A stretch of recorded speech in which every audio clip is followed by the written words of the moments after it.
అమెరికాలో తెలుగు యువకుడిపై కాల్పులు జరిగిన విషయం ఆలస్యంగా వెలుగులోకి వచ్చింది. జనవరి 3న మిచిగాన్ రాష్ట్రంలో మహబూబాబాద్కు చెందిన సాయికృష్ణపై గుర్తు తెలియని యువకుడు కాల్పులు జరిపి నగదు కారును ఎత్తుకెళ్లాడు. ఓ రెస్టారెంట్ నుంచి పార్సిల్ తీసుకొస్తుండగా ఈ ఘటన చోటు చేసుకుంది.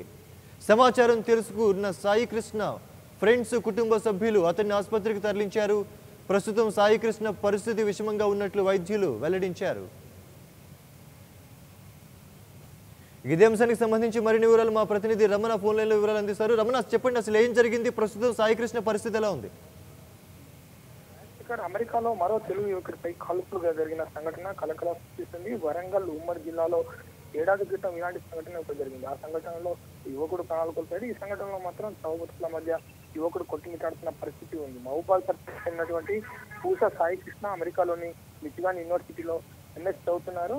ఈ క్రమంలో ఏడాది కాలంగా అక్కడే ఉంటున్నారు. అయితే ఈ జనవరి 3వ తేదీన రెస్టారెంట్ లో పార్సిల్ తీసుకొని వెళ్ళి అక్కడ పార్సిల్ తీసుకొని తిరిగి వస్తున్న సమయంలో అతనిపై ఒక దుండగులు కాల్పులు జరిపారు. అతని వద్ద ఉన్నటువంటి డబ్బులు, కారుతో పాటు ఏదైతే ఐడెంటిటీ కార్డ్స్ ఉన్నాయో అవన్నీ కూడా తీసుకొని వెళ్ళిపోయిన పరిస్థితి. ఇమీడియట్ గా అక్కడ తీవ్ర రక్తస్రావమై పడి ఉన్నటువంటి అతన్ని ఎవరైతే ఈ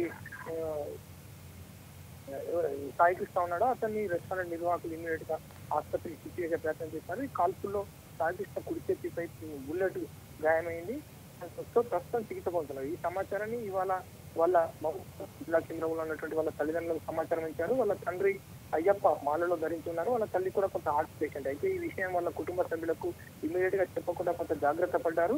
మొత్తానికి మాత్రం ఇప్పుడే సమాచారం అందించారు. వాళ్ళ ఇంటి పరిసరాల్లో కొంత నిశ్శబ్ద వాతావరణం ఉంది. వాళ్ళ కుటుంబీకులు అంతా ఏమైంది, ఏం జరగబోతుందనే ఒక ఆందోళన మాత్రం వాళ్ళను వెంటాడుతున్న పరిస్థితి. ఇమీడియట్ గా ఎవరైతే వాళ్ళ బంధువులు ఉన్నారో వాళ్ళకి తెలిసిన వాళ్ళు ఉన్నారో అమెరికాలోని డెట్రాయిట్ లో ఈ సాయికృష్ణ ఉన్నటువంటి ఏరియాకు సంబంధించి సమాచారాన్ని సేకరిస్తున్నారు.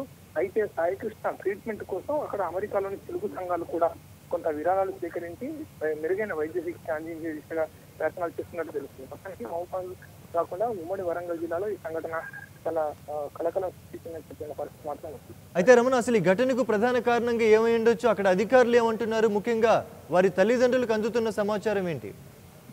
ఎందుకంటే ఈ ఘటనలో కేవలం నగదును, కారును ఎత్తుకెళ్లడమే ఉద్దేశమా, లేదా ఇంకేమైనా ఇతర కారణాలు ఉన్నాయా?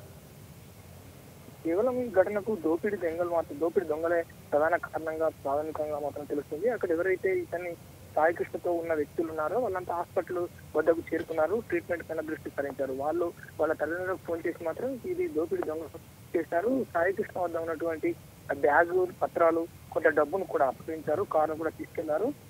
కేవలం దొంగతనం కోసమే ఈ కాల్పులకు పాల్పడ్డారు అని చెప్పారు. గతంలో కూడా ఇలాంటి సంఘటనలు అక్కడ జరిగినట్టుగా చెప్తున్నారు. అయితే ఇతను ఎంఎస్ ఎలక్ట్రికల్ ఇంజనీరింగ్ చదువుతున్నాడు మిచిగాన్ రాష్ట్రంలో. అయితే కొంత ప్రాణాపాయం లేదని చెప్తున్నప్పటికీ కూడా తల్లిదండ్రులు మాత్రం ఆందోళన వ్యక్తం చేస్తున్నారు. వాళ్ళ బంధువులు కూడా ఆందోళన వ్యక్తం చేస్తున్నారు.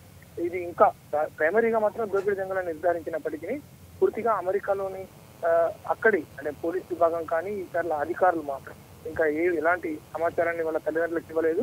ప్రాథమిక సమాచారం మేరకు వాళ్ళ తల్లిదండ్రులు మాత్రం ఇక్కడి అధికారులను కూడా కలిసే ప్రయత్నం చేస్తున్నారు. మెరుగైన వైద్యం అందించే విషయం మీద చర్చిస్తున్న పరిస్థితి మాత్రం ఉంది. లోకల్ స్థానికంగా ఉన్నటువంటి ఎమ్మెల్యే దృష్టికి కూడా ఈ విషయాన్ని స్థానికులు తీసుకెళ్లారు.